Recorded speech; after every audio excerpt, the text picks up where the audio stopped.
Même si on sait tous que Spider-Man retient toujours ses coups, J'ai arrêté de retenir mes coups. est-ce que tu sais que l'une des seules fois où Spider-Man a frappé quelqu'un pour vraiment le tuer, c'était contre Wolverine? Et comme je l'explique dans l'autre vidéo, Peter trouve un enregistrement montrant que c'est Logan qui a tué ses parents.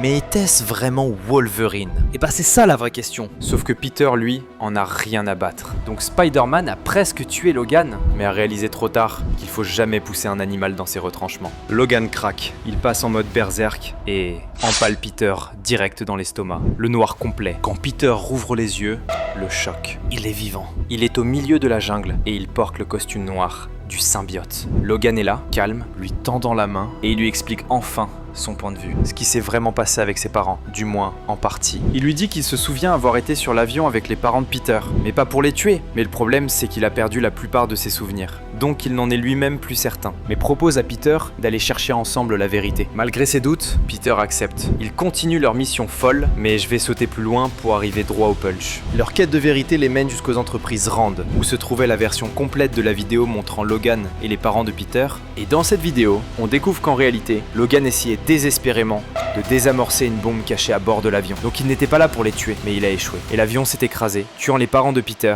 épargnant Logan à cause de son facteur de guérison.